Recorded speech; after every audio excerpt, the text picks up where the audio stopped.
Saudações, igreja! Mais uma vez é um privilégio para mim compartilhar a palavra de Deus com vocês.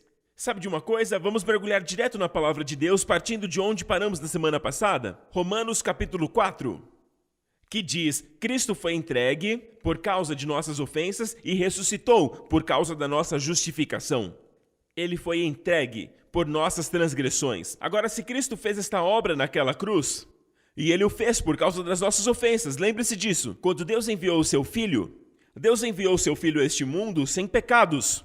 Ele assumiu o que a Bíblia chama de a semelhança da carne pecaminosa, não a carne pecaminosa. Não havia nenhum pecado em sua carne.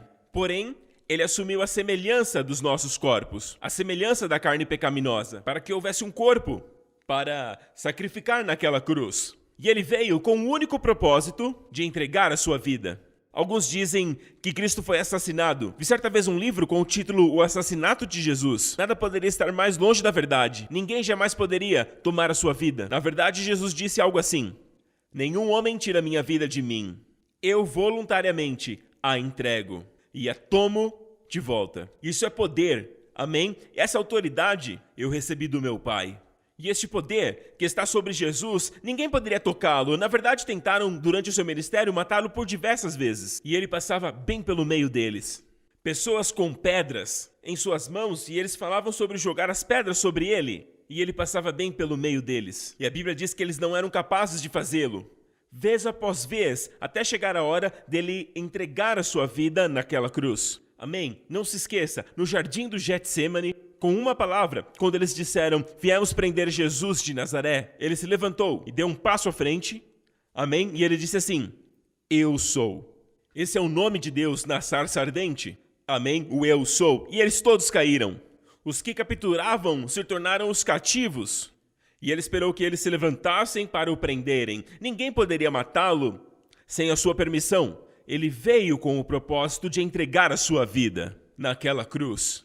Porque todos pecamos, todos nós como ovelhas, nos desviamos, nos rebelamos contra o amor de Deus por nós. Nós demos ouvidos à voz do inimigo que nos odeia, ao invés de nos submetermos à voz de Deus que nos ama com perfeito amor. Consequentemente, o salário do pecado é a morte, mas o dom gratuito de Deus é a vida através de nosso Senhor Jesus Cristo. Portanto, a Bíblia diz que Cristo foi entregue por nossas ofensas naquela cruz. Agora pense na glória dessa pessoa que assumiu os nossos pecados em seu próprio corpo na cruz. Faria ele qualquer outra coisa senão uma obra perfeita? Se você souber quem ele é, fica impossível questionar o valor e a eficácia de sua obra. Por favor, pense comigo. Quando olhamos para a obra de alguém, para termos total satisfação e confiança naquela obra, é necessário saber quem é o autor daquela obra. Amém? Tudo se trata sobre quem fez aquela obra. Se olharmos para uma obra-prima da pintura e você sabe que foi pintada por Michelangelo ou que foi pintada por Rembrandt, você sabe que as obras serão boas. Obviamente é algo que só um mestre poderia produzir. Então, da mesma forma, quando conhecemos a obra de Jesus e conhecemos aquele que realizou a obra, sabemos então que é uma obra perfeita. E qual foi este trabalho? O trabalho era remover nossos pecados, amém? Diante da presença de um Deus santo, para que Deus, ao olhar para nós, não visse o pecado sobre nós. Mesmo que ainda hoje haja pecado em nós, mas hoje o pecado não está sobre nós. Nós vamos a Deus com ousadia, amém? Glória a Deus. E o pecado em nós será removido quando recebermos o corpo glorificado em Cristo. Aleluia! Mas até então, Deus não vê pecado em você, filho de Deus, e você pode se chegar a Deus ousadamente, porque Cristo fez uma obra perfeita na cruz. Quando Ele entregou a sua vida naquela cruz, amém? Ele levou todos os nossos pecados embora. E foi uma obra perfeita e eterna. Nós estamos firmados no valor desta obra diante de Deus. Nos firmamos na justificação através do sangue de Jesus, que é exatamente o que está na próxima linha. Ele foi ressuscitado por causa da nossa justificação. Ele ressuscitou, como a tradução da Young enfatiza aqui a tradução da palavra grega, declarados justos. Ele ressuscitou dos mortos porque nós fomos declarados justos. Em outras palavras, se não tivéssemos sido declarados justos, Deus não o teria ressuscitado dos mortos.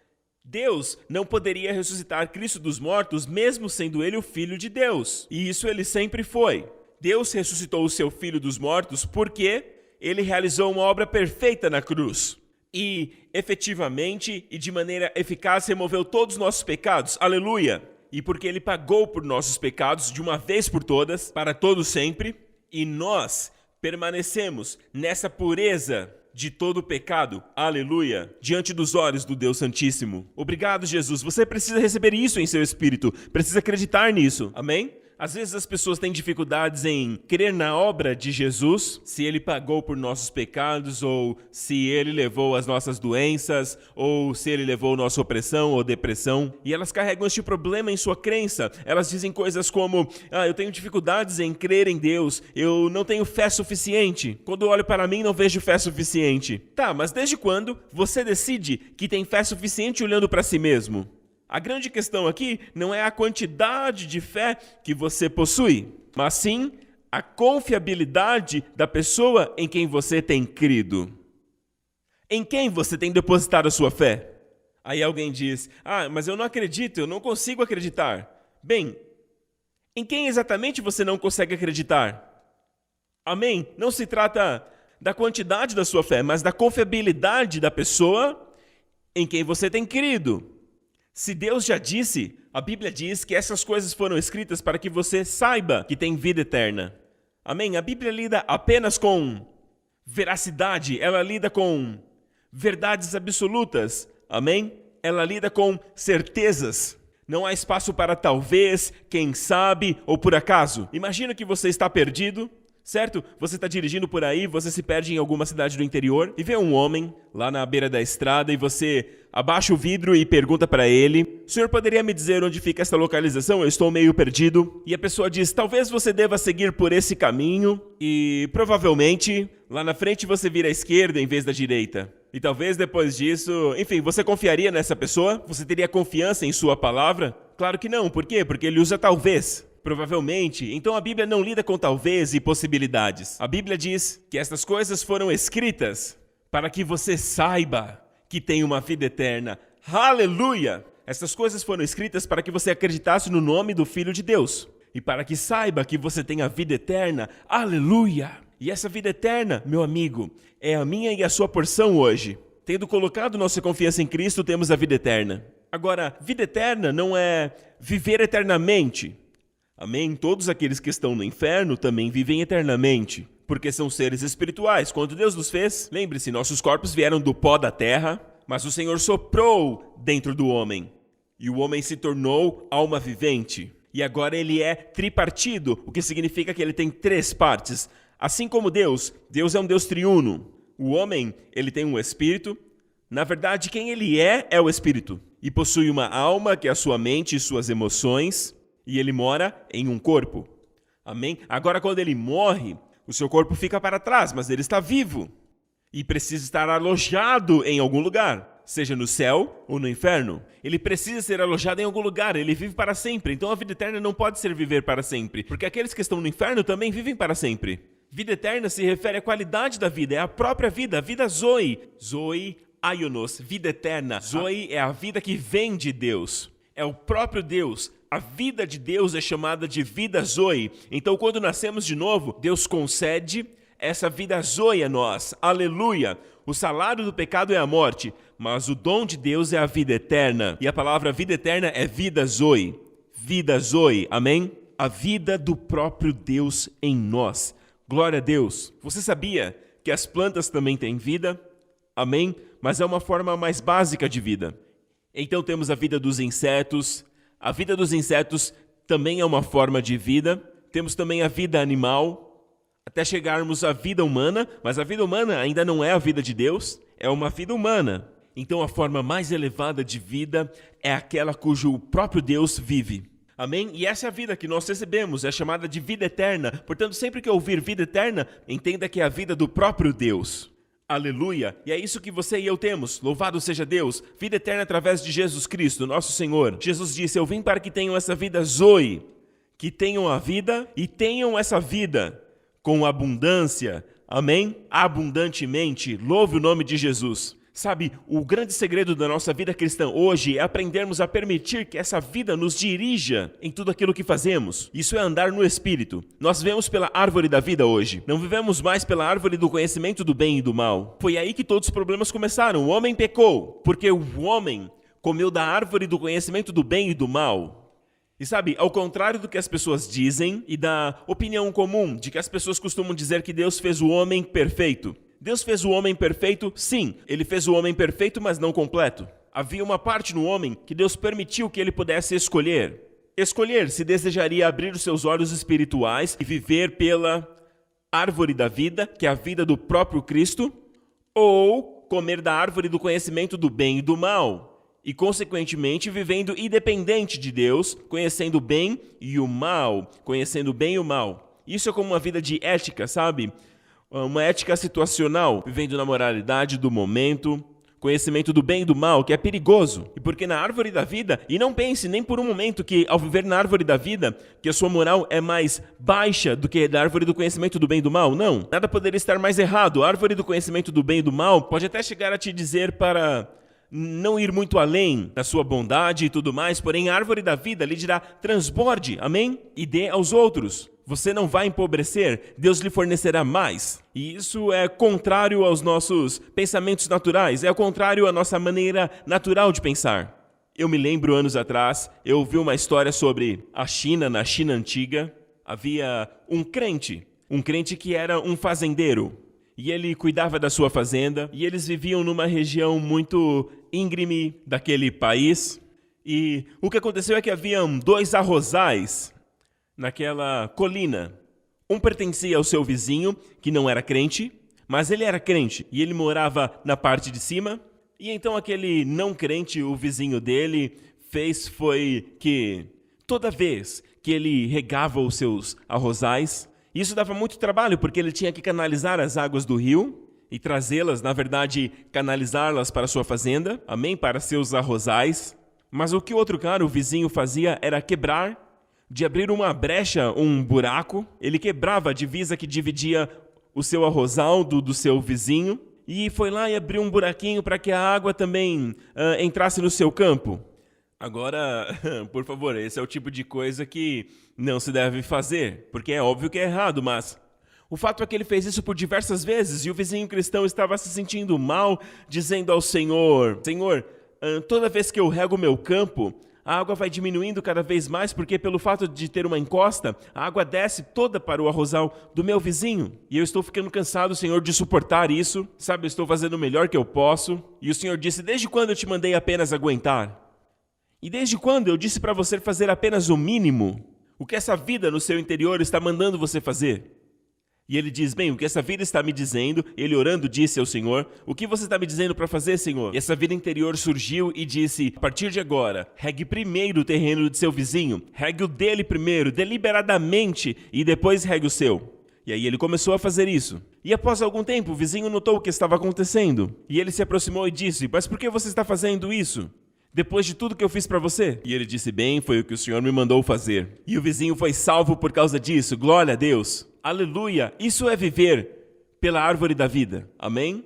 Portanto, Cristo foi entregue na cruz por nossos pecados, pelas nossas ofensas, e ressuscitou quando você e eu fomos declarados justos. Agora olha aqui, depois que fomos declarados justos, em Romanos 5, versículo 1, diz assim, portanto, tendo sido justificados ou declarados justos pela fé, temos paz com Deus por nosso Senhor Jesus Cristo. Agora temos paz com Deus por meio de nosso Senhor Jesus Cristo, de modo que o próximo versículo nos diz que, através do qual também temos acesso pela fé a esse favor, a essa graça na qual estamos firmados. Nos regozijamos na esperança da glória de Deus. Ou seja, nosso futuro é a glória de Deus. Aleluia! Você sabia que a Bíblia diz em Romanos 8 que esse é o plano de Deus para eu e você? Deus não quer apenas nos salvar. Algumas pessoas pregam somente isso, nós fomos salvos e é só isso, somos pecadores salvos pela graça. Ouça, amigo, nós éramos pecadores, mas fomos salvos pela graça, agora somos filhos de Deus. Aleluia! Não somos perfeitos. O que diz respeito à carne, não somos perfeitos, mas não estamos na carne, estamos no Espírito. Amém? E o plano e o propósito de Deus em Romanos 8 é que não sejamos apenas pecadores salvos pela graça, porém uma vez que você for salvo, Deus quer te justificar. Na verdade, o versículo diz que além de salvar, amém? Aqueles que ele justificou. E aqueles que ele justificou, ele também glorificou. Perceba que a glória está em seu futuro. O primeiro homem glorificado, que se levantou dos mortos, é o nosso Senhor Jesus. Ele é o homem modelo. É o homem que Deus planejou para que todos os outros homens o seguissem. Ele é o homem ideal, amém? Esse é o nosso Senhor Jesus. Portanto, ao seguirmos Jesus, aleluia, que é o nosso modelo, então entraremos na glória de Deus, seremos glorificados, aleluia. E é claro que estamos esperando pelo arrebatamento, quando o Senhor voltar para nós e a morte será colocada debaixo dos seus pés, que são os nossos pés também, porque estamos nele. E a morte não existirá mais, não haverá mais morte física, glória a Deus. E não é somente isso que a Bíblia nos diz, ela diz que seremos glorificados para sempre, aleluia. Você não pecará naquele corpo, você não se sentirá cansado naquele corpo, você não irá se sentir fraco naquele corpo, você nunca terá doenças naquele corpo e você nunca irá morrer. Aleluia! Que futuro que há para mim e para você, filho de Deus. Aqueles que ele justificou, ele também glorificou. Esse é o futuro, portanto nos regozijamos na esperança, em antecipação, na expectativa dessa glória. Quando Jesus voltar novamente, glória a Deus, mas agora nós já entramos na glória, aleluia. A única coisa, o único aspecto a ser glorificado é o nosso corpo. Nossos corpos glorificados, como o corpo de Jesus quando ele ressuscitou dos mortos. Agora, essa ressurreição, essa nova vida, não é como a vida que Jesus deu a Lázaro quando ressuscitou dos mortos. De certa forma, Lázaro teve uma ressurreição. Mas, na verdade, o termo correto é ressuscitação. Agora, Lázaro estava morto, ok?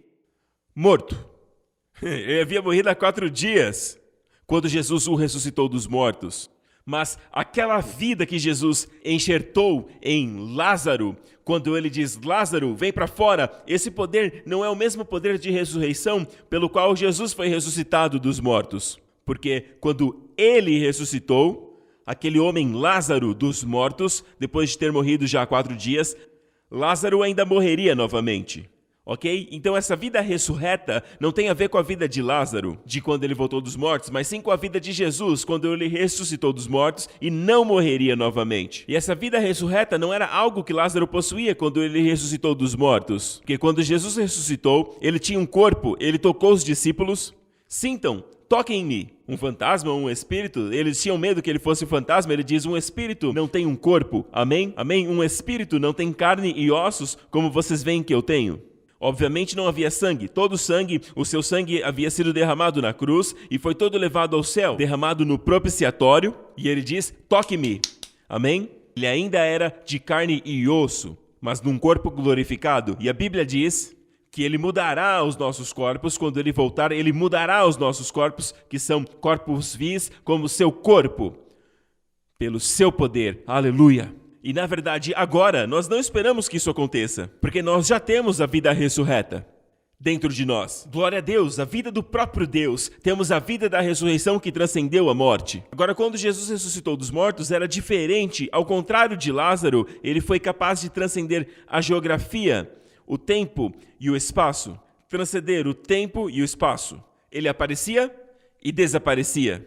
Sabe, nesta ressurreição não existe ir nem vir. Você o verá aparecendo e desaparecendo.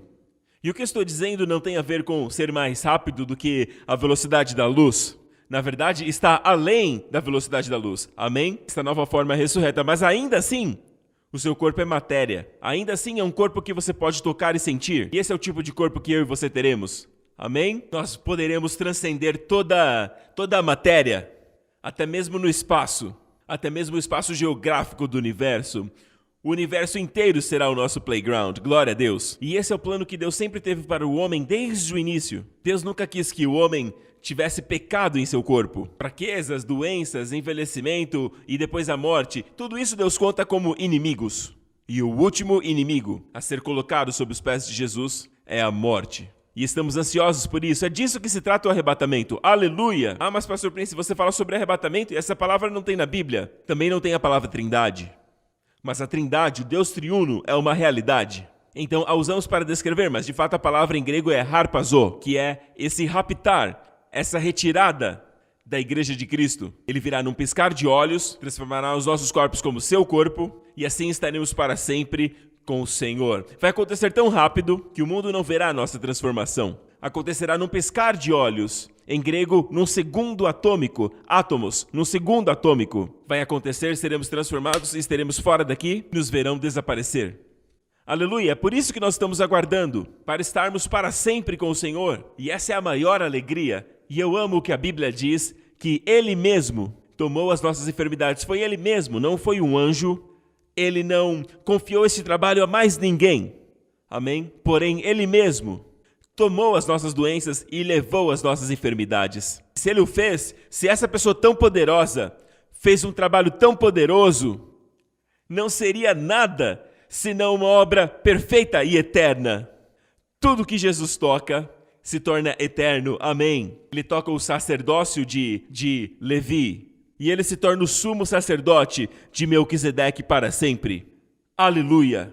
Ele toca o holocausto dos cordeiros, que jamais pôde apagar os pecados, apenas o cobria. Ele toca e se torna uma única perfeita oferta de seu corpo na cruz. E se torna um sacrifício eterno.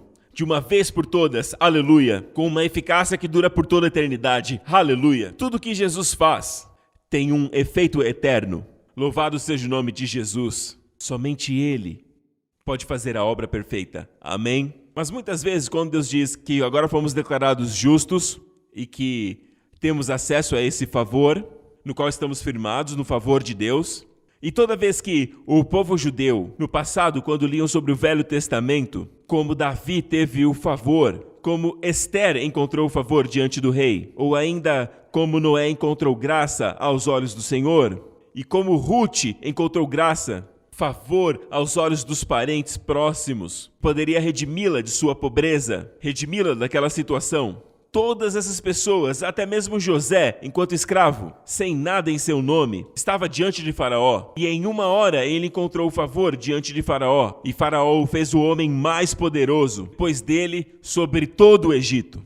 Portanto, o favor é algo que Deus dá. E todos os santos do Velho Testamento, eles estavam sempre ansiando por aquele favor. Mas, infelizmente, eles também estavam cientes de suas fraquezas, de suas deficiências e de seus pecados. Então, eles desistiam daquele favor, porque eles sabiam que era somente para os Josés, as Ruths e os Davis. Mas, meu amigo, eu e você hoje temos acesso a este favor no qual estamos firmados. Você deve confessar todos os dias, antes de sair de casa, o favor de Deus está sobre mim. Eu tenho favor com Deus e tenho favor com os homens. Não com todos os homens, é claro, por conta das fraquezas humanas e natureza caída. Nem todos os homens serão, de alguma forma, favoráveis a você. Aleluia! Mas as mesmas pessoas que também não favoreceram Jesus. A Bíblia diz que Jesus tinha o favor de muitas pessoas, uma multidão o seguia. Teve o favor de Pôncio Pilatos. De fato, Pilatos fez o possível para libertar Jesus, até que a multidão gritou o nome de César. E então, como ele tinha medo de César, ele entregou Jesus. Então ele foi um covarde. Mas, mesmo assim, Jesus tinha tanto favor. O único grupo que ele não tinha o favor era das pessoas religiosas hipócritas da época. Aqueles que achavam que pelas suas próprias obras poderiam se tornar justos. E ali Jesus estava tornando Deus tão acessível para todas as pessoas comuns, tornando Deus tão real e tão próximo de todas aquelas pessoas pecadoras, e ele comia com os pecadores. E aí eles viram Jesus perdoando os pecadores, perdoando pecados quando eles mesmos apenas reclamavam sobre os pecadores. Eles falavam, nossa, ele parece amigo dos pecadores, enquanto eles mesmos tinham uma atitude de santarrão. E eles viram Jesus recebendo os pecadores, enquanto eles mesmos rejeitavam os pecadores e já queriam apedrejá-los o mais rápido possível, apedrejando as pessoas por seus pecados. E aí eles viram a graça. Eles não entendiam a graça, somente aqueles que são contra a graça não vão favorecer você. Porque como foi com Jesus, será com você. Porque o discípulo não é maior que o seu mestre. Agora voltando, estamos sob o favor de Deus, sob o seu favor absoluto, e desfrutamos desse favor a cada dia, não significa que não há sofrimentos. Já o próximo versículo diz: nós não apenas nos regozijamos na esperança de estarmos na glória de Deus, mas também nos regozijamos nos problemas, nas tribulações. Por quê? Agora a tribulação trabalha por nós. Os problemas trabalham para nós.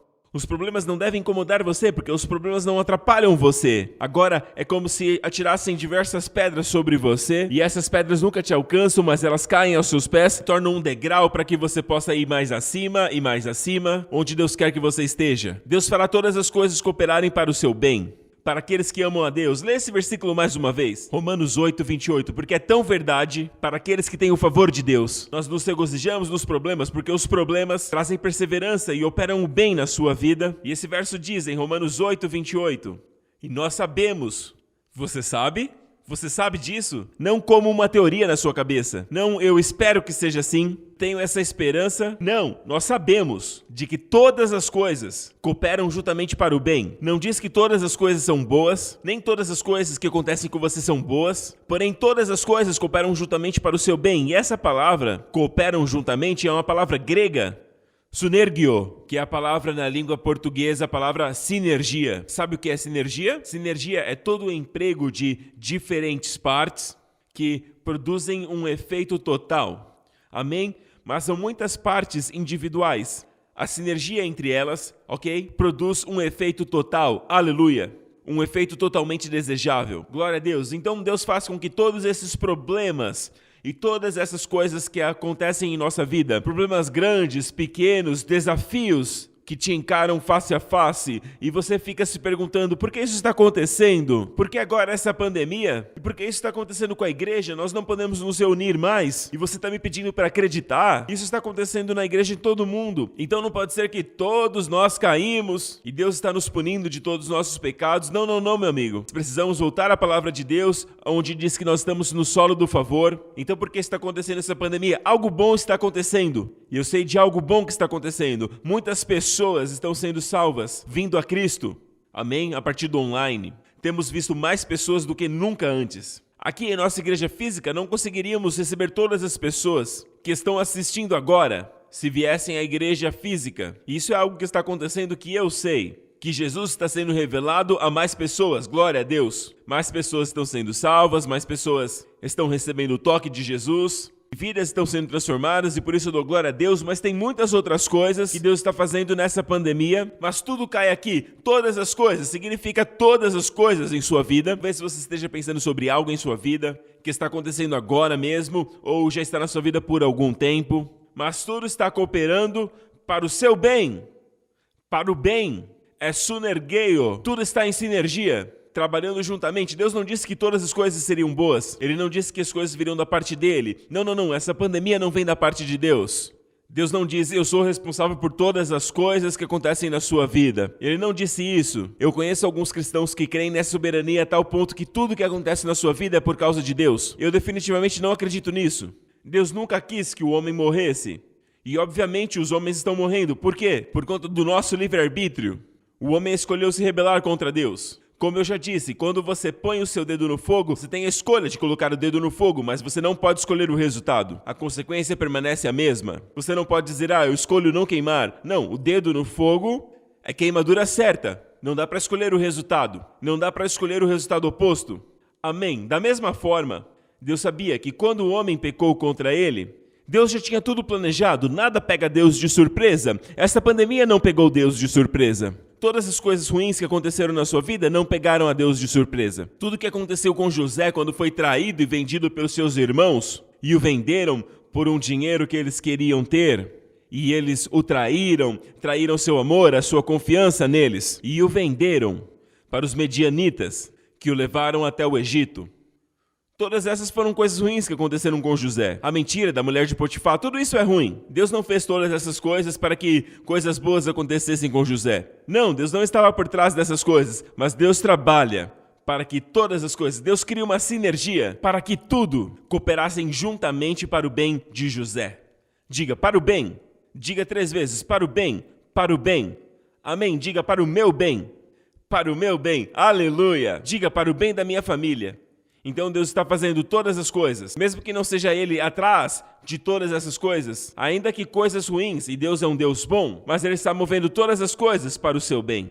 Amém? E ele continua a dizer, para o bem daqueles que amam a Deus, para os que foram chamados segundo o seu propósito. Algumas pessoas pulam e dizem, tá vendo? É somente para aqueles que amam a Deus. Não, amigo, todos aqueles que nasceram de novo amam a Deus. E todos nós amamos ao Senhor no momento em que o conhecemos, porque nossos pecados foram perdoados e na nova aliança ele diz que todos o conhecerão, do menor ao maior, e todos nós o amamos, embora o nosso amor esteja em níveis diferentes. Deus não disse assim, quando você alcançar 80%, de amor por mim, aí essa promessa acontecerá com você. Não, não, não. Aqui está falando de todos que creem. Amar a Deus é uma característica das pessoas que nasceram de novo, aqueles que têm vida eterna, aqueles que foram salvos e redimidos pelo sangue de Jesus.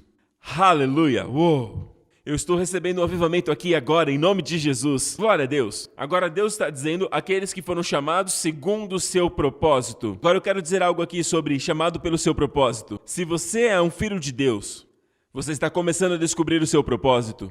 Uma das orações que eu tenho encorajado você a orar desde o começo do ano é a oração de Efésios 1, onde diz que Deus lhe dará o espírito de sabedoria e revelação no conhecimento dele, tendo os olhos do seu entendimento sendo inundado de luz, sendo iluminados, para que você saiba qual é a esperança do seu chamado.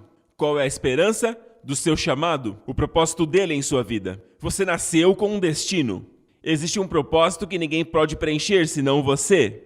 E se alguém não preenche o seu propósito, isso é uma perca. É uma perca para os céus. O céu não diz, é simplesmente uma perda, simplesmente uma perda. Não, não. Para o Senhor, quando ele tinha 100 ovelhas e uma ovelha foi perdida, ele considerou uma perca e ele procurou por ela. E eu amo essa parte, até encontrá-la. Aleluia! É o tanto que Deus valoriza. Então é uma verdadeira perda para o céu, se você não preencher esse propósito. Então Deus tem um propósito para você. E este propósito não foi algo que foi decidido depois, baseado no seu comportamento, na sua obediência. E aí ele te dá um propósito. Não, não. O propósito vem do útero da sua mãe.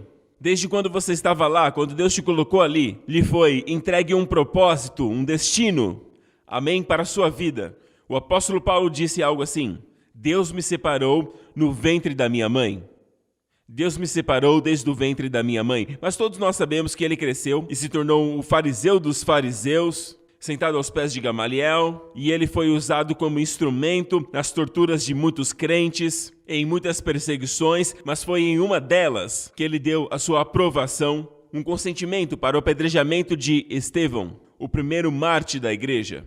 No livro de Atos nós vemos isso. E ainda assim, apesar de estar na direção errada, mas ele foi separado por Deus desde o útero da sua mãe para o seu chamado desde o ventre de sua mãe. Em outras palavras, mesmo estando perdido por muitos anos, Deus o trouxe de volta ao seu propósito. E Deus estava trabalhando em todas as coisas, tudo aconteceu com a sua permissão. Mas o que você está dizendo, pastor Prince? Quer dizer que Deus predestinou algumas pessoas para serem salvas e outros para não serem salvos desde o útero da mãe? Não, meu amigo, eu não estou dizendo isso. O que eu estou dizendo é que quando Deus o separou, significa que Deus o separou para se tornar um judeu, e não outra raça, mas um judeu naquela época, para ter conhecimento exato das Escrituras. Deus o fez estar sentado aos pés de Gamaliel, um dos melhores professores da Bíblia daquela época.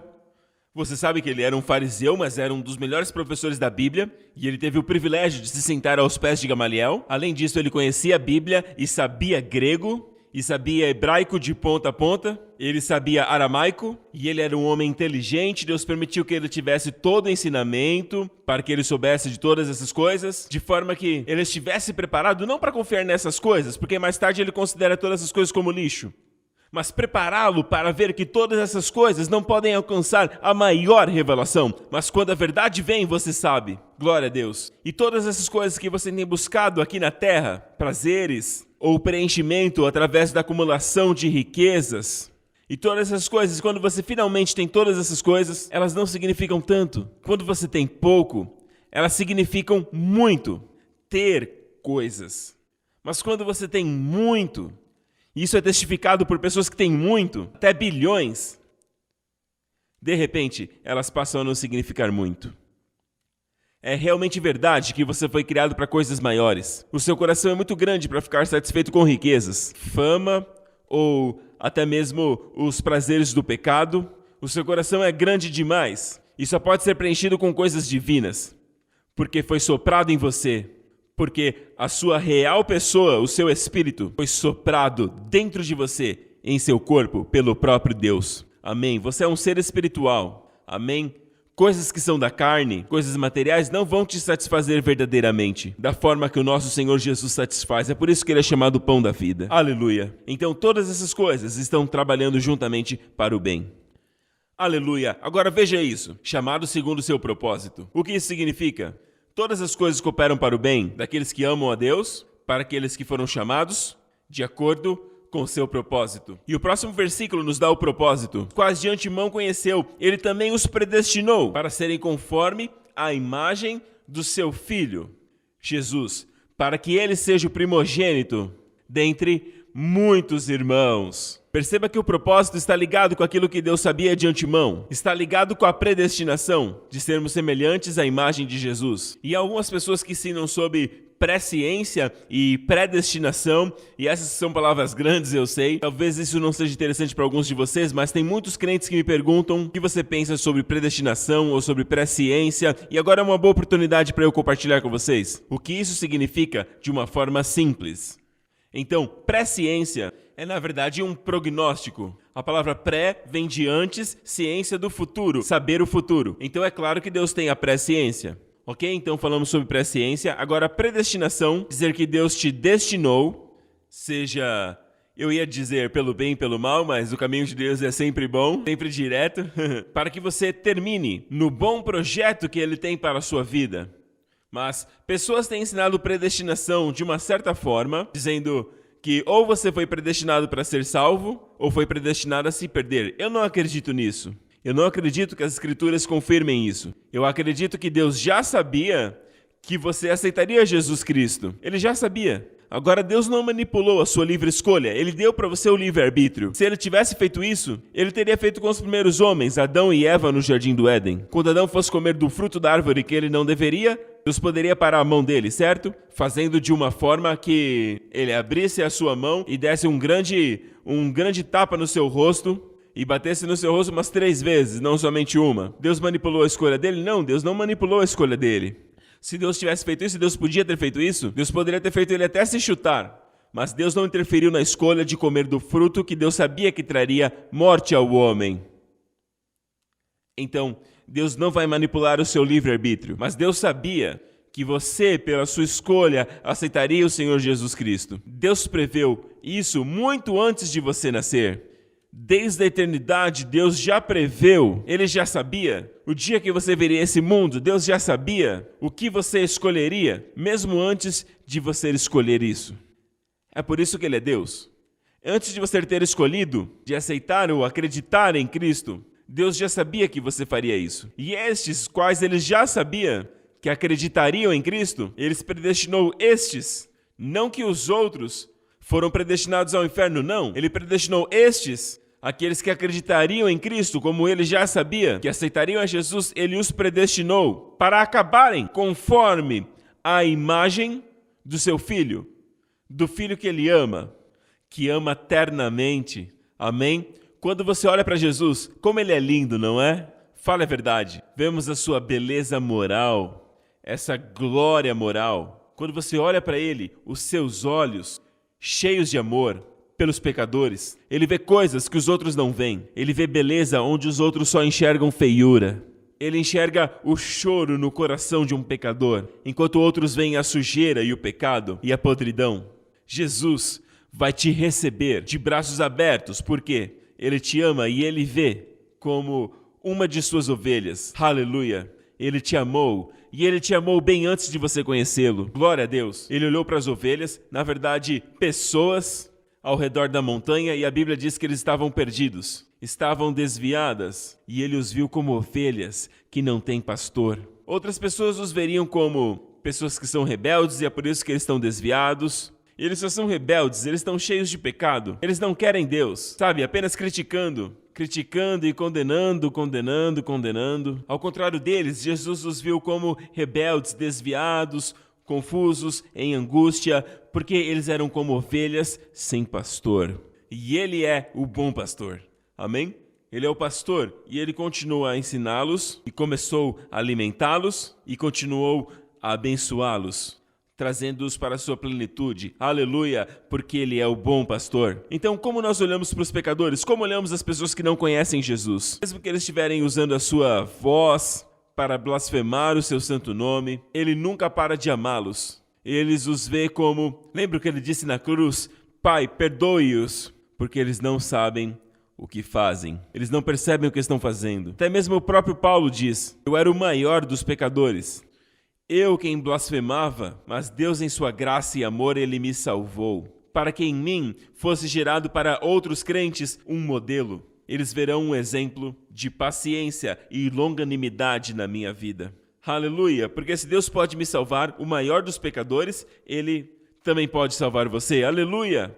Então, o propósito de Deus para todos aqueles que acreditariam em Jesus, que ele já sabia, ele já os predestinou, para que esses cristãos terminassem se tornando a imagem de Cristo. Então, tudo em sua vida, coisas boas, coisas ruins, sejam pequenas ou grandes, seja lá o que for, tudo que está acontecendo em sua vida, elas já foram predestinadas. Na verdade, você foi predestinado, não essas coisas. Você foi predestinado. Essas coisas estão trabalhando de acordo com a predestinação que você termine exatamente como Jesus.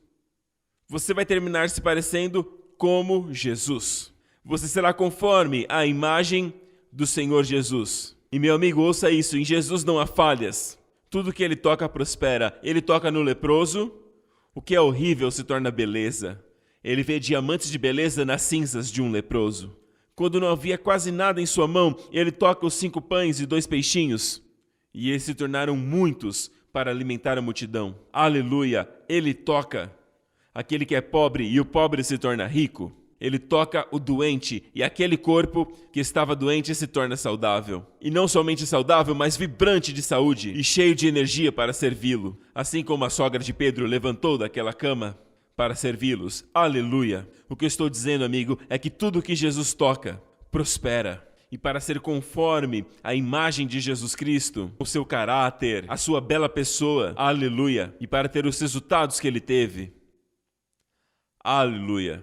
Esse é, na verdade, o verdadeiro sucesso. Não é sobre ter um monte de dinheiro na sua vida, não para estar no lugar que todo mundo te olha e dizem: ah, eu quero ser como ele. Sério? É esse o desejo do seu coração? Será que isso o satisfaria?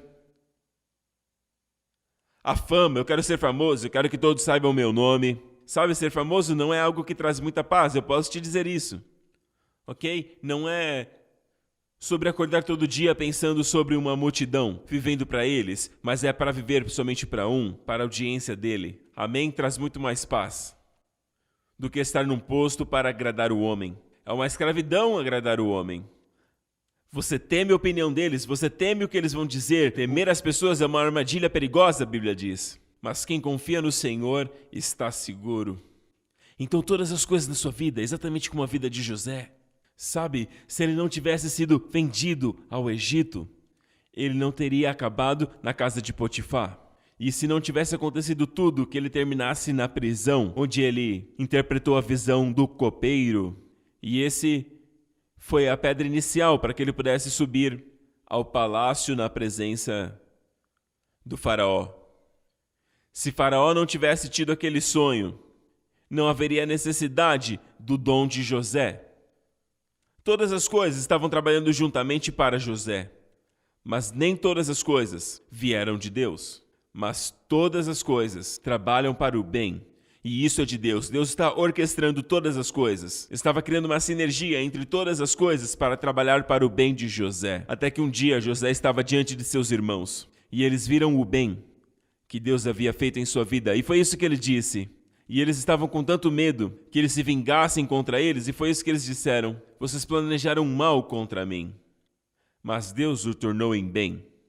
E ele trouxe todos para perto dele. E com todo o poder que ele tinha, e ele era o homem mais poderoso abaixo de Faraó, naquele dia e hora, com todo o poder que ele tinha para colocar vingança sobre eles, o que ele fez? Com todo o poder ele perdoou. E com aquele poder ele os trouxe para perto dele. E ele disse a eles: com o poder em sua boca que ele tinha. E ele usa o poder para dizer: eu proverei para vocês e para os seus pequeninos. Tem vingança em seu coração. E esse é o coração do nosso José celestial.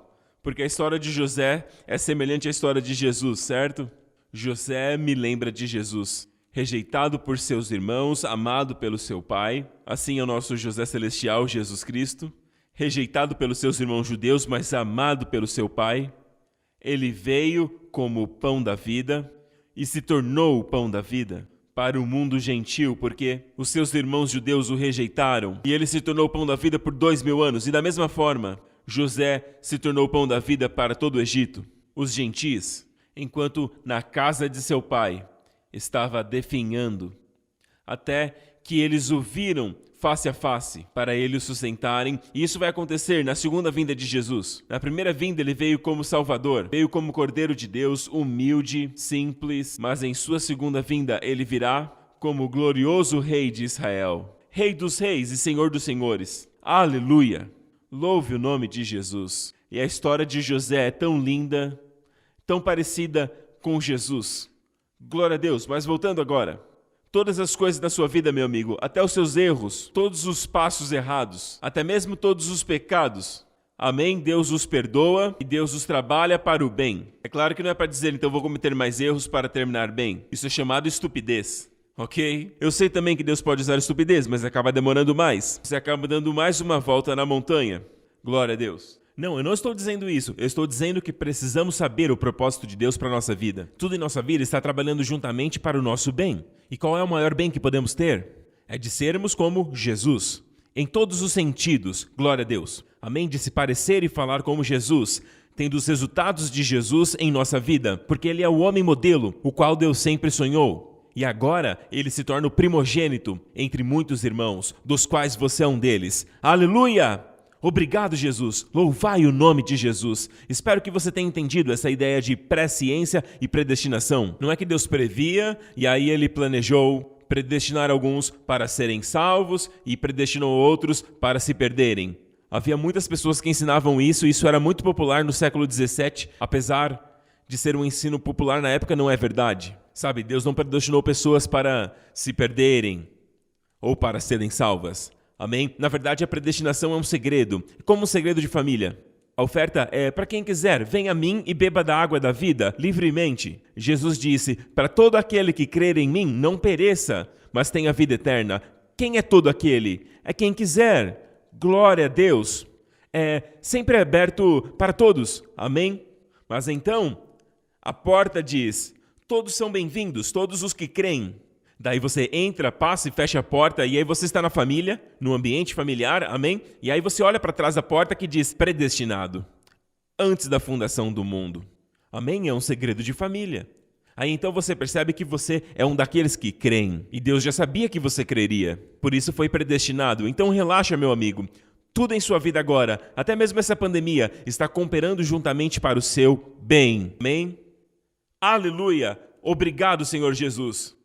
E sempre mantenha essa atitude de agora você é um filho de Deus e você está firmado no solo do favor e a morte e o julgamento ficaram para trás.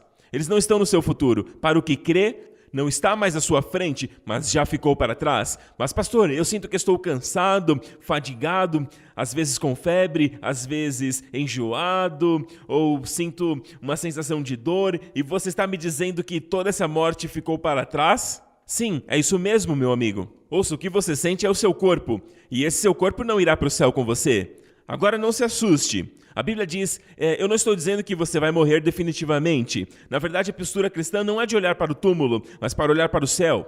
Ele está voltando para você, amém?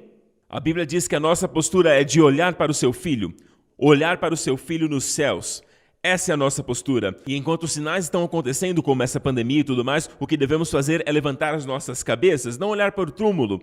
Esse não é o nosso futuro. Olhe para o céu. Ergam a cabeça, pois a sua redenção se aproxima. Referindo-se à redenção corporal que se aproxima. E que a cada dia está ficando cada vez mais perto e mais perto e mais perto. Ele já está à porta. Aleluia! E uma vez que você percebe isso, uma vez que você pode viver a sua vida com confiança, sabendo que a morte e o julgamento ficaram para trás, isso não significa que se Jesus demorar, não significa que nós vamos viver para sempre. Amém? Como eu disse, quando Jesus vier, Ele vai nos dar um corpo novo, aqueles que estiverem vivos. A Bíblia diz que num piscar de olho, nossos corpos serão transformados, assim como é o seu corpo. Então nossos corpos não irão para o céu. E não se preocupe com a altura e tudo mais, porque quando você perceber, já estará lá em cima, amém? Todos os medos vão ficar, incluindo o medo de altura. Glória a Deus por esse novo corpo. Você terá um corpo novinho em folha. E todos os que estão na sepultura, eles serão ressuscitados primeiro com um corpo totalmente novo. Amém? Eles já estão com Jesus, seu espírito e sua alma com Jesus. Eternamente felizes, amém? Totalmente livre. Os seus entes queridos que já se foram, meu amigo, isso não é uma perda. O apóstolo Paulo teve uma grande revelação e ele diz, para mim viver é Cristo e morrer é ganho. Você ouviu isso? Morrer é ganho. Então, na verdade, o seu ente querido está no céu e eles não podem expressar para você o quão felizes, o quão livres e quão libertos eles se sentem. E no futuro deles não haverá doenças, nem enfermidades, nem dias de dores para eles, nem dias de depressão, nem mesmo dores de cabeça. O futuro deles é completamente perfeito. Felicidade perfeita. Shalom. Plenitude. Felicidade. Aleluia. E muitas vezes eu acho que eles olham para nós e eles sentem por nós. Eu sei que nós sentimos falta deles e sentimos por eles, mas não se sinta como se eles não estivessem num lugar melhor ou que eles deveriam estar aqui conosco. Sabe, se sentir triste é muito humano e o próprio Deus compreende isso, glória a Deus. Nós entendemos isso, mas não é por causa deles. Mas não é por causa que pensamos que eles estão numa situação pior. Na verdade, eles estão num lugar muito melhor que eu e você. Amém. Amém. E um dia nós vamos ir e voltar em nossos novos corpos no céu, na terra, bem como todo o universo. Glória a Deus! E Deus tem universos além desse universo, e a ciência está começando agora a descobrir que o universo ainda está se expandindo a cerca de 186 mil milhas por segundo, a velocidade da luz por segundos. Amém? Ele está se expandindo tão rápido que existem estrelas além da nossa Via Láctea e que ainda nem foram descobertas. E eu acredito que tudo isso será o nosso playground, esse universo e o que está além do universo. Glória ao nome de Jesus. E a Bíblia diz que é Deus quem estende os céus. E Ele ainda está estendendo, aleluia, amém? Para preparar para todas as almas que foram salvas. E esse será o nosso playground no futuro. Amém? Obrigado, Jesus. Amigo, você está pronto para isso? Quando acontecer, vai acontecer rapidamente, de repente você vai olhar para baixo e perceber que todas as suas buscas eram fúteis, coisas que eram inúteis, até mesmo prioridades para os nossos filhos. Nós dizemos que queremos que eles tenham uma boa educação, para irem para uma excelente escola. Por quê? Para conseguirem um ótimo emprego. Por quê? Para que eles tenham muito dinheiro. Por quê? Para que eles sejam felizes. Ah, é? Então você acredita que essas coisas os farão felizes? Ah, amigo, sim, você quer que eles estudem, quer que eles tenham uma boa educação para o seu próprio bem. Amém? E, se esse é o seu desejo, não há nenhum problema. Mas dizer que isso lhes trará felicidade, não é verdade, amigo. Não é verdade, é melhor você fazê-los assistirem à nossa programação infantil todo domingo, amém? Para receberem a palavra de Deus, porque a palavra de Deus permitirá que eles tenham a sabedoria de Deus desde muito jovens. Aí você me diz, Pastor Prince, meu filho não quer assistir a programação? Então dê um jeito, e me desculpe por dizer assim, mas sabe, eles são os seus filhos, e eles estão debaixo do seu teto. Faça um acordo com eles, se não assistir, não tem games. Mas isso vai fazer com que eles não gostem. Não, meu amigo, deixa eu te dizer uma coisa. Porque um dia eles vão ouvir algo que aí de repente, bam! Os olhos serão abertos, os olhos interiores serão inundados de luz e eles verão algo que eles nunca viram antes. E aí sim desejarão. Muitas vezes, estamos aprendendo a tocar um violino, estamos aprendendo a tocar piano, não gostamos do que estamos fazendo. Nos sentimos obrigados pelos nossos pais a estudar aquilo e praticar. Mas chega um dia em que percebemos, eu amo conseguir fazer isso. Aí vem uma revelação e de repente você começa a escrever canções e também começa a gostar de tocar o piano. E você passa a gostar o prazer que você entrega às pessoas quando você toca o piano. Agora é uma revelação, mas inicialmente era algo que você tinha que fazer, ok? Sabe, eu não sei porque eu estou dizendo isso, mas pais, vocês são filhos de Deus. Como vocês podem ser, libertos do Egito e deixar os seus filhos lá? Amém? Certa vez, os filhos de Israel, em uma das concessões que Faraó ofereceu a Moisés, foi esta. Quando Moisés disse, deixa o meu povo ir, e ele disse, Deixe seus filhos aqui. Todos os que são adultos, vocês podem ir. Vocês adultos podem ir e adorar o seu Deus, mas deixem as crianças. Ele foi muito astuto. Ele sabia que se os pais deixassem seus filhos para trás, eles voltariam para o Egito. E Moisés disse, de jeito nenhum, sem chance. Amém? Nós estamos indo, todos nós, e nenhum de nós ficará para trás. Sabe, uma das estratégias de Satanás é essa. Ele diz, você está totalmente voltado para Jesus, vai lá ser radical por Jesus, tudo bem. E ele usa termos assim como fanático, radical, mas deixa seus filhos quietos. Não mexa com eles, deixa eles aí. Não, amigos. Se você ama seus filhos, é isso que você deseja para eles. As mesmas coisas que você vê sobre o Senhor, amém? Você quer que eles vejam, amém? E talvez, em seus anos de crescimento, você não teve a oportunidade que seus filhos têm. Por favor, de forma alguma, não deixe isso de lado, meu amigo. Não ignore essa oportunidade de dar aos seus filhos a verdadeira educação que eles precisam, que é conhecer o Senhor. Aleluia! Louvado seja o nome de Jesus. Obrigado, Jesus. Todas as coisas trabalham juntamente para o bem daqueles que amam a Deus. Os que foram chamados segundo o seu propósito. E o propósito dele é fazer com que todas as coisas trabalhem para o seu bem, para que você se torne parecido no jeito, na fala, assim como Jesus. E até com os resultados de Jesus. E é por isso que cantamos essa música, que escrevemos recentemente. As he is, so are we. The resurrection life is in me. Amém? Sabe por quê? Sabe, algum tempo atrás, eu recebi essa revelação da palavra de Deus que diz, porque assim como Jesus é, assim também somos nós, neste mundo.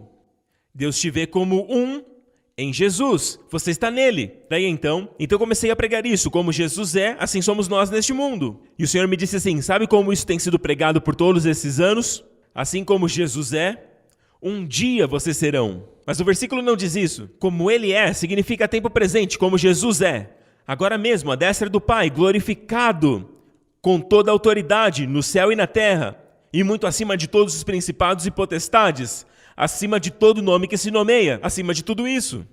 A Bíblia diz, como ele é, assim você também é. Aqui, neste mundo. Não é quando você partir deste mundo um dia, seja através da morte física ou pelo arrebatamento.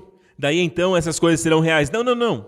Hoje, assim como ele é, você também é, aqui neste mundo. E o Senhor disse, eu não falei na minha palavra que vocês são membros do meu corpo e da minha carne e osso? Uau! Da sua carne e osso. E ele não tem uma carne doente. A sua carne já foi glorificada, é uma carne saudável. Aleluia! E seus ossos são ossos saudáveis. E como ele é, nós também somos. Então eu comecei a observar o aspecto físico disso. E quanto aos nossos corpos? Amém?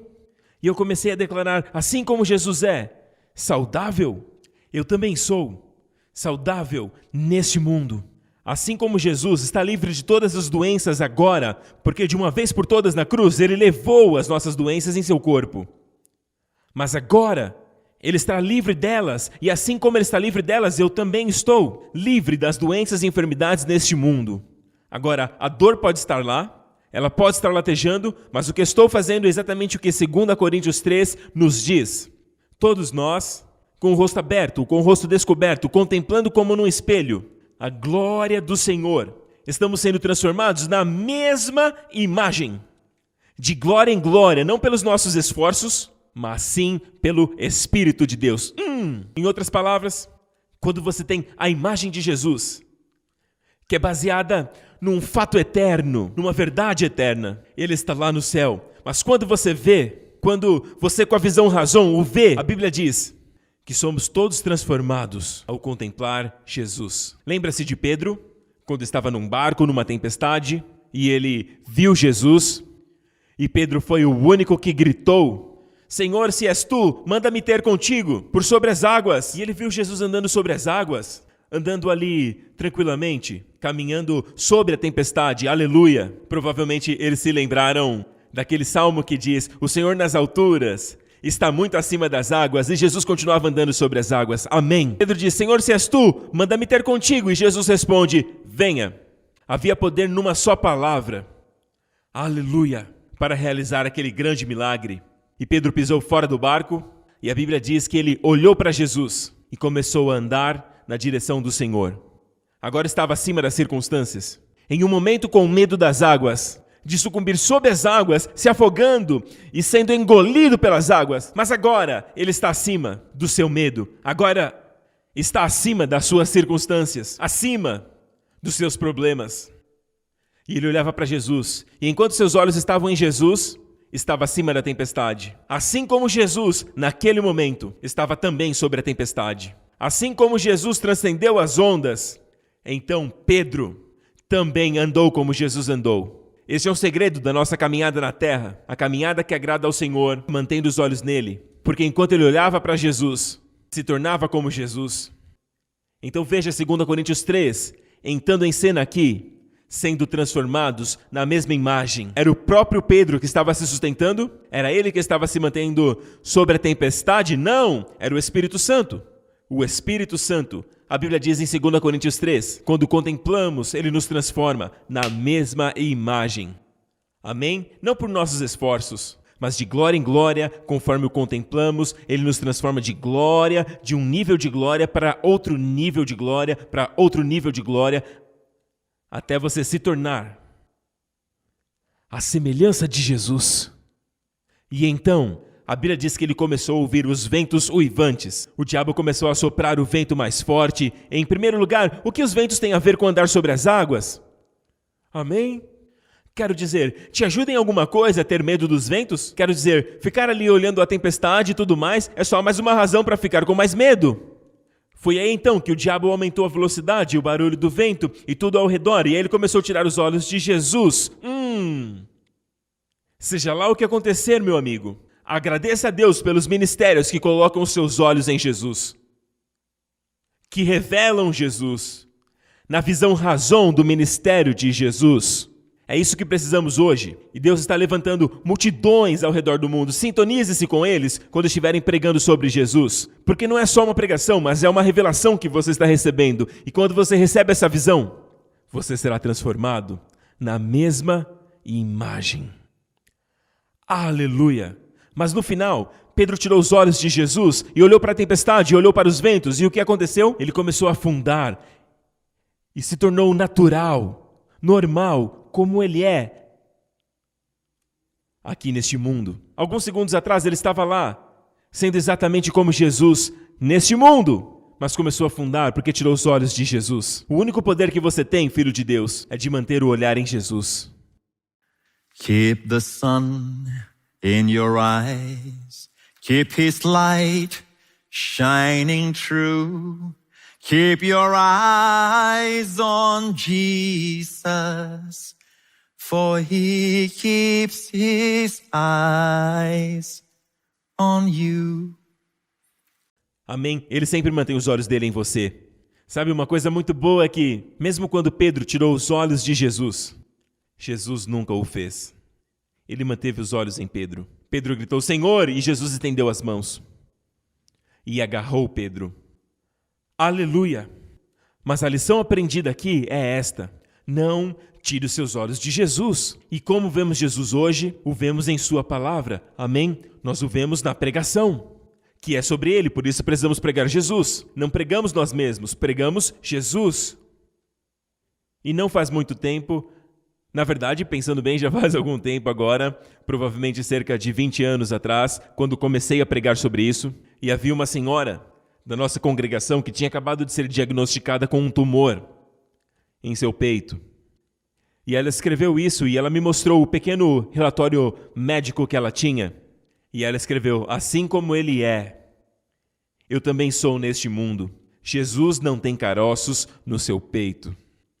Então eu também não tenho, porque como ele é, eu também sou. Ela escreveu naquele relatório médico. Bem, e na próxima vez que ela foi ao médico, fez todos aqueles exames, e os médicos ficaram surpresos, chocados, porque eles olharam os 2 exames e não podiam encontrar os caroços. E desde então, muitas outras senhoras que estavam com caroços em seus seios se fortaleceram com este testemunho e começaram a olhar para Jesus, começaram a confessar, Senhor Jesus, assim como você está livre de caroços no peito, eu também estou nesse mundo. Assim como você está livre da diabetes, nesse mundo eu também estou. E independente do problema que elas tinham, elas começavam a confessar. Amém? E começaram a ver os resultados em seus corpos. Lembre-se disso. O resultado não é produzido por você.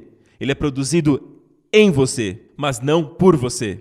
É produzido pelo Espírito enquanto você contempla Jesus. Eu sei que existem pessoas que são tão práticas que elas chegam ao ponto de nem mesmo saber o que é fé. Eles dizem, mas como isso funciona na prática? Você tem que fazer alguma coisa. Você tem que fazer algo. Sim, a sua parte é tirar os olhos de si mesmo e das circunstâncias e dos ventos uivantes e colocar os seus olhos em Jesus. Mantenha o sol em seus olhos. Amém. E essa é a sua parte. O Espírito Santo é aquele que faz uma transformação sobrenatural na imagem dele. Aleluia. Eu oro para que isso tenha abençoado você e eu estou tão desejoso de vê-lo crescer no Senhor. E amigo, o que você está ouvindo hoje é algo que Deus está trazendo para todos nós. Mesmo durante esse período de pandemia, Ele quer que cheguemos a um lugar de luz e compreensão e também um lugar de fluir e cooperar com o que Ele está fazendo. Amém? Quero dizer, todas as coisas cooperam para os filhos de Deus, mas se ele fica parado, sabe, ele se recusa a se mover e o Espírito Santo vai lá e o Espírito Santo se diz, se mexa. E sabe, lá no final do dia, ele vai acabar sendo mais parecido com Jesus, mas talvez até lá ele já tenha mais de 80 anos ou de 90. Não permita que o tempo apenas passe por você. Seja flexível nas mãos dele, submeta-se à liderança do Espírito Santo. Olhe mais e mais para Jesus. Amém? Vamos facilitar tudo isso. Aleluia, porque muito em breve o veremos face a face. A Bíblia diz que todo homem que tem essa esperança de vê-lo, amém, purifica-se a si mesmo e nós o veremos como ele é. Até mesmo a esperança de vê-lo nos purifica. Aleluia, louvado seja o nome de Jesus. Eu vejo alguém aqui com um problema no seu ombro. Na verdade não é no seu ombro, é no seu pescoço e vai até seu ombro. Começa no pescoço e vai direto para o seu ombro. Então levante-se agora, mova o seu braço, mova o seu ombro, procure por essa dor. Você está curado em nome de Jesus. Muito obrigado, Senhor. E agora mesmo eu usei a palavra diabetes. E quando eu falei, o Espírito Santo me disse que Ele estava curando alguém. Que Ele estava curando alguém da diabetes. Glória a Deus. Agora não jogue fora o seu medicamento, vá ao médico, faça uma verificação, porque o Senhor te curou. Amém? Mas não jogue fora o seu medicamento. Amém? Se você sente que é com você, você sente que foi curado, então vai ao médico, verifique se esse milagre de Deus pode resistir aos exames. Aleluia, glória a Deus. E ao mesmo tempo, quando você faz isso, você acaba gerando um testemunho para edificar na sua vida e até mesmo entre os médicos. Pessoas que conhecem o seu caso, na verdade eles verão a mão de Deus em sua vida e também conhecerão Jesus, aleluia. Amém, obrigado Jesus. Existe alguém também que tem uma visão embaçada, ora sim, ora não, ora sim, ora não, e parece que você já até foi ao médico, eu vejo você passando por um exame, por um teste, mas parece que eles não puderam encontrar o motivo para você estar tendo essa visão turva, mas agora mesmo o Senhor está curando você, e agora mesmo, neste momento, os seus olhos estão clareando, como um sinal que Deus está falando exatamente com você, e você sabe quem você é. É um caso em particular, e você está sendo totalmente curado, no nome maravilhoso de Jesus. Obrigado, Senhor Jesus. Há uma doença renal sendo curada agora em nome de Jesus. Novamente, não pare com a sua medicação, não interrompa a sua diálise. Se você estiver fazendo, vá ao médico para verificar. Louve o nome de Jesus. E como testemunho, Jesus sempre dizia naqueles dias para irem para os doutores da lei, porque eles eram os doutores daqueles dias, e ele disse a um leproso que estava curado, vá até eles como um testemunho, mostre a eles para que seja um testemunho. Amém? Portanto, vá ao médico, verifique e louve o nome de Jesus e compartilhe conosco o seu testemunho. É uma doença renal e realmente, antes do Senhor curar o seu problema, você já tinha um rim que estava muito mal e o outro que estava começando a ficar ruim. Mas o Senhor interferiu e te curou e você está bem em nome de Jesus. Obtenha esse testemunho e compartilhe conosco, amém? Obrigado, Jesus. Eu oro em nome de Jesus que agora, enquanto você contempla Jesus, diga isso sobre a unção do Espírito Santo. Diga, Senhor Jesus, como você é, eu também sou neste mundo. Agora, seja lá qual for o seu problema, diga ao Senhor, Senhor Jesus, já que você está livre desse problema, agora mesmo, sentado à direita do Pai, então, eu também estou livre, agora diga o nome da doença, neste mundo. E mantenha isso como a sua confissão, o dia todo hoje. Você vai fazer isso? Amém? Obrigado, Senhor. Como estás livre deste cansaço constante, eu também estou livre deste cansaço neste mundo. Senhor, eu te agradeço, Deus, como estás livre da depressão à direita do Pai, então eu também estou livre desta depressão. porque assim como você é, eu também sou neste mundo. Amém? Louvado seja o nome de Jesus. Você fez isso? Aleluia! E se você sabe que está curado, louve ao Senhor, mas novamente nos envie o seu testemunho, para que possamos nos alegrar com você, até mesmo compartilhar seu testemunho. Muitos testemunhos chegando, normalmente pegamos alguns testemunhos para compartilhar, para que gere fé nos corações, na vida, no coração daquelas pessoas que estão assistindo essa programação também, para que eles saibam que Jesus ainda cura. Louvado seja o nome de Jesus. Se você nunca reconheceu Jesus como seu Salvador, você nunca colocou a sua confiança nele, ouça, meu amigo, Jesus diz assim: vinde a mim, todos os que estão cansados e sobrecarregados. E lembre-se disso, muito antes dele te chamar, vem a mim. Ele veio até nós. Então, neste momento, faça essa oração comigo. Vamos falar com ele. Diga: Pai Celestial, eu te agradeço por ter enviado Cristo para morrer na cruz pelos meus pecados. Eu te agradeço por Cristo ter sido entregue naquela cruz por todos os meus pecados. E eu te agradeço que você o ressuscitou dos mortos no momento que eu fui declarado justo aos seus olhos. Muito obrigado, Pai. Jesus Cristo é o meu Senhor e o meu Salvador, pois agora eu fui gloriosamente salvo. Obrigado. Eu sou seu filho agora. Eu tenho a vida eterna em mim. Obrigado, Deus Pai, em nome de Jesus. Sim, se você fez essa oração, meu amigo, agora você é filho de Deus. A Bíblia diz que todas as coisas já se passaram, todas as coisas se tornaram novas. Glória a Deus. Fique de pé agora mesmo, família, e que nessa próxima semana o Senhor abençoe você e a sua família. O Senhor proteja você e os seus entes queridos do vírus da Covid-19 e de todas as infecções, de todas as doenças e de todos os perigos, acidentes e todo o poder do maligno. Que o Senhor te preserve e te guarde para a sua glória. O Senhor faça brilhar o seu rosto sobre você e seus entes queridos, e prospere você em tudo que você faz, e prospere o seu caminho e endireite todos os lugares tortos, e o Senhor conceda a você Shalom, paz e favor em nome de Jesus. E todas as pessoas dizem amém. Deus o abençoe, eu te vejo novamente.